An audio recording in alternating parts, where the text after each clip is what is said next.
ఇంకొక ఆయన మాట్లాడుతున్నాడు. ఏం మాట్లాడతాడంటే ఒక ఆయన అయితే వాడు జనరల్ సెక్రటరీ పెట్టారు, అడ్వకేట్ ఎవరో ఒక అతను, పంది మాంసం బంగారం, నెయ్యి రాగి, బంగారం తీసుకొచ్చి రాగిలో కలుపుతారంటాడు. అంటే మనోభావాలు అంటే లెక్కలేదా మీకు? కనీసం మీరు కండెమ్ చేశారా? మాజీ ముఖ్యమంత్రి గారు, మీ పార్టీ జనరల్ సెక్రటరీ అవునా కాదా? మీ వాళ్ళు ఏమేమి మాట్లాడినా మేము భరించాలనా? మీకు బాధ్యత లేదా? మీకు ఆ విషయాలు నేను అడుగుతున్నా, ప్రజలను గుర్తించుకోమంటున్నా. ఎట్టి పరిస్థితిలో వెంకటేశ్వర స్వామి సన్నిధిలో కానీ, వెంకటేశ్వర స్వామి టీటీడీ ఆధ్వర్యంలో నడిపే వ్యవస్థల్లో కానీ అపవిత్రం జరపకుండా కాపాడే బాధ్యత మేము తీసుకుంటాం.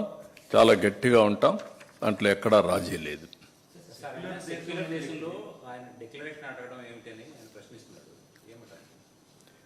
దేశం సెక్యులర్ దేశం, మత సామరస్యాన్ని కాపాడడానికి, మనోభావాలు దెబ్బతీయడానికి కాదు. నా ఇష్ట ప్రకారం వేరే మతాల్ని రెచ్చగొట్టడానికి కాదు. ఆయన కూడా గుర్తుపెట్టుకోవాల్సింది, అక్కడ టెంపుల్లో సాంప్రదాయాలు, నేను కూడా ఒక టెంపుల్కి పోయినప్పుడు హిందూ అయినా అక్కడ సాంప్రదాయాలు పాటించలేకపోతే నేను పోను. Be clear. కాబట్టి అక్కడ డిక్లరేషన్ ఉంది. ఉన్న డిక్లరేషన్ మీరు ఇవ్వకపోతే చిన్న చిన్న టెంపుల్స్ మీరు పోవచ్చు, అక్కడ డిక్లరేషన్ ఎవరు అడగరు. కానీ ఇక్కడ కొన్ని నిబంధనలు ఉన్నాయి, ఆ నిబంధనలు పాటించి తీరాలి, సాంప్రదాయాన్ని గౌరవించి తీరాలి. దానికి సెక్యులర్ దేశం అనే ఇది అక్కర్లా.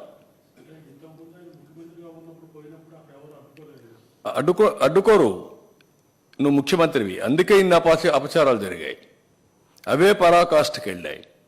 ముఖ్యమంత్రిగా ఉన్నప్పుడు నువ్వు చట్ట వ్యతిరేక కార్యక్రమం చేశానని చెప్పడం కూడా సిగ్గేయాలి కదా. You will be the first citizen. Oath ఏం చేశారు మీరు? చట్టాన్ని గౌరవిస్తామని ఓత్ చేసావా లేదా? రాజ్యాంగాన్ని ఉల్లంఘించమని చేసావా లేదా? ఇది చట్టం జరిగిందా లేదా? చట్టాన్ని ఉల్లంఘించారా లేదా?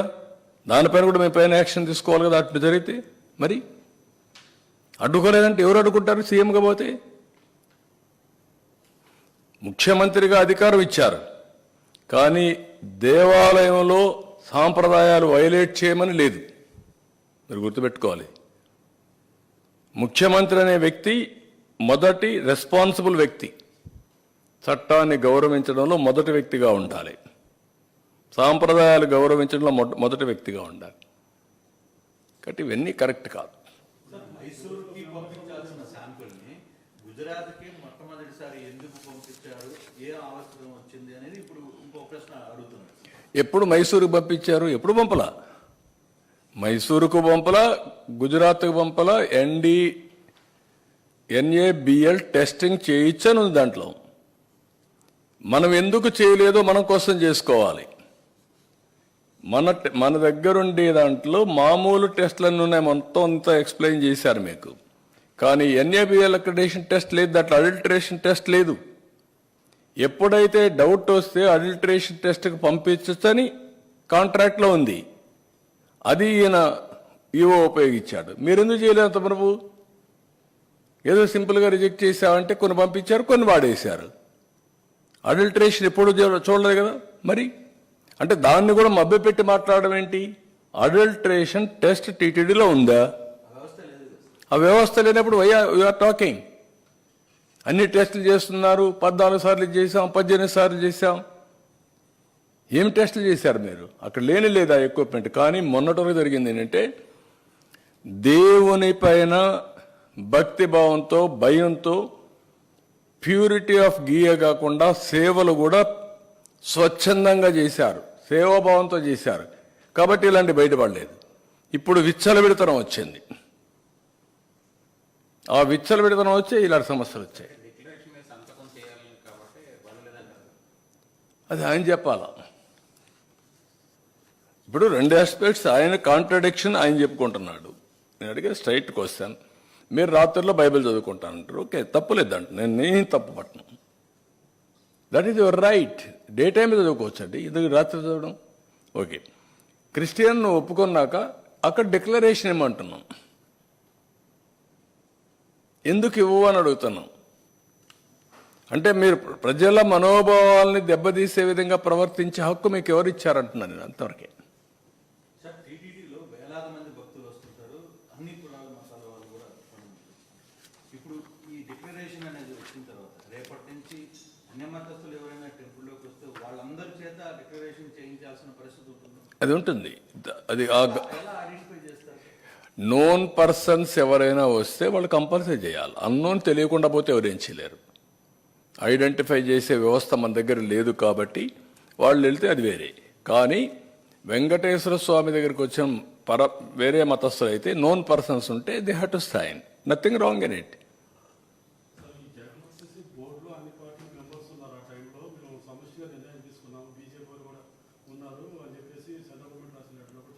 అన్ని బీజేపీ రికమెండ్ చేసిన సభ్యులను కూడా బోర్డులో పెట్టుకున్నాము.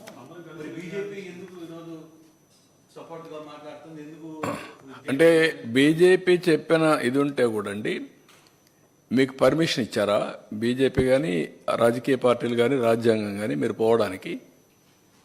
అక్కడ సాంప్రదాయాలు గౌరవించద్దని ఎవరన్నా చెప్పారా మీకు? బ్లాక్మెయిల్ చేయడం ఏంటండి? నేను వేసింది మామూలుగా అక్కడక్కడ ఉంటే మంచి వ్యక్తులు ఉంటే అన్ని రికమెండేషన్లు డిఫరెంట్గా వస్తాయి. ప్రాసెస్ చేస్తాం. చేసినప్పుడు మంచి వ్యక్తులు అనుకున్నప్పుడు వేస్తాం. దాంట్లో ఎవరు తప్పట్టారు, ఎవరు తప్పట్లేదు. మీరు వేసింది 50 మందిని జంబో చేయడం అయి తప్పు. వెంకటేశ్వర స్వామిని రాజకీయానికి ఉపయోగించడం తప్పది. వ్యాపారానికి ఉపయోగించడం ఇంకా తప్పు. ఇంకో పక్క పైరువులకు ఉపయోగించడం ఇంకా తప్పు. అవన్నీ చేశారు. ఎవరండి ఆ జాయింట్ ఈవో? ఎందుకు ఈవోగా పెట్టారండి జాయింట్ ఈవో అని? ఏ సర్వీస్ అండి? One of the premier service. TTD అనేది premier service. All IAS officers, senior officers కనీసం నా జీవితంలో ఒక 2 సంవత్సరాలు, 1 సంవత్సరం దేవునికి సేవ చేయాలి, నాకు మోక్షం కలుగుతుంది. అది వాళ్ళ జీవిత ఆశయాలండి. ఎవడో తీసుకొచ్చి ఎక్కడ పెడతారండి? ఏంటి మీకు అంటే మిమ్మల్ని అడిగేవాళ్ళు లేరు కదా, మీకు అధికారం ఇచ్చారని కదా. ఇది అధికార దుర్వినియోగం అవునా కాదా? ప్రజలు డిసైడ్ చేయాలి ఇవన్నీ. ఇంత ఇష్యూ జరుగుతుంది. ఇప్పుడు పర్మిషన్స్ ఇచ్చిన వ్యక్తి, టెండర్ నిర్వహించిన వ్యక్తి, సోకాల్డ్ వ్యక్తి, మరి ఇప్పుడు దాకా కనీసం అతను ఎక్కడున్నాడో తెలియదు, బయట దానికి సంబంధించిన ఆహారం ఏం జరుగుతుందో చెప్పట్లేదు. మరోవైపు దీనికి సంబంధించిన దీంట్లో ఇప్పుడు సిట్ ఎంక్వైరీ స్టార్ట్ అవుతుంది. సార్ ఈవో అంటే అప్పుడు ఈవో పరిస్థితి, గత పాత అధికారి పరిస్థితి ఏంటి, ఎలా చూద్దాం. అవన్నీ అన్నీ కూడా డీటెయిల్స్ అన్నీ వస్తే దాని గురించి మాట్లాడదాం. నేను ఏ ఒక్క వ్యక్తుల గురించి నేను మాట్లాడడం లేదు. సాంప్రదాయాలు, రూల్స్, కొద్దిగా అక్కడ జరిగే అవకతవకలు, ఆ విషయాలే మాట్లాడుతాం. దీంట్లో ఎవరు ఇన్వాల్వ్ అయినా వాళ్ళందరిపైన చట్టపరంగా యాక్షన్స్ ఉంటాయి. I'm very clear. నెయ్యి విషయమే కాదు,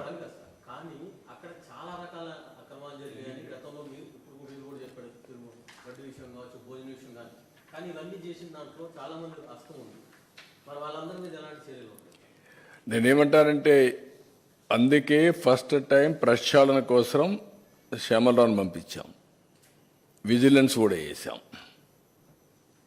ఇంత మునిపి. తర్వాత ఇది వచ్చింది కాబట్టి ఇప్పుడు సిట్ వేసాం. ఇవన్నీ కూడా 2 విషయాలు ఇక్కడ మనం గుర్తుపెట్టుకోవాల్సిన అవసరం ఉంది. వెంకటేశ్వర స్వామి పవిత్రతకు దెబ్బతినకుండా ఏ పని చేసినా విత్ ఇన్ దట్ పర్వ్యూ ప్రక్షాళన జరగాలి, పవిత్రతకు భంగం కలగకూడదు. ఇందాక మాట్లాడుతూ ఆయన నోటీసులు చూపించారు సార్. ఆయనకి ఇచ్చింది కాకుండా మొత్తం వాళ్ళ కార్యకర్తలకి, నాయకులకి ఇచ్చిన నోటీసులు చూపిస్తున్నారు. అదే నేను అడిగేది, ఏమిచ్చారు? యాక్ట్ ఆఫ్ 30 ఉంది, మీరు వైలేట్ చేయొద్దండి, గుమ్మికూడొద్దండి, గుంపులుగా వస్తే 2 పక్కల మనుషులు వస్తే క్లాష్ అవుతాయి, లా అండ్ ఆర్డర్ ప్రాబ్లమ్స్ అని చెప్పారు. అది వాళ్ళకి ఇచ్చిన నోటీస్. దాన్ని పట్టుకొని నాకు నోటీస్ ఇచ్చారని చెప్తే దానికంటే ఏం కావాలండి? ఈయన నోటీస్ ఇచ్చారు, అదే నేను అడిగింది. నీకు నోటీస్ ఇచ్చారా? పోవద్దన్నారా? ఎవడన్నా చెప్పారా నీకు వచ్చి నిన్ను వెంకటేశ్వర స్వామి టెంపుల్కి పోనేమని చెప్పారా? What are you talking? నేను ఎందుకు చెప్పాల్సి వచ్చింది? ఇప్పుడు ఇవన్నీ చెప్పకపోతే డిఫాల్టర్స్ అవుతాం, లేకపోతే నేను చెప్పాల్సిన పని లేదు ఇప్పుడు ఇవన్నీ. అంటే వీళ్ళు ఏ అబద్ధాలు చెప్పినా కండెమ్ చేయకపోతే అబద్ధాలే నిజమైపోతాయి. That is where I'm concern.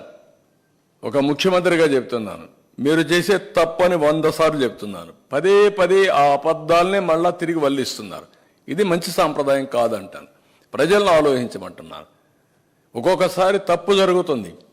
తప్పు జరిగినప్పుడు తెలుసో తెలియకుండా జరిగినా కూడా దేవుణ్ణి ప్రార్థించడానికి కొన్ని పూజలు చేశారు, అక్కడ పవిత్ర ఉత్సవాలు చేశారు.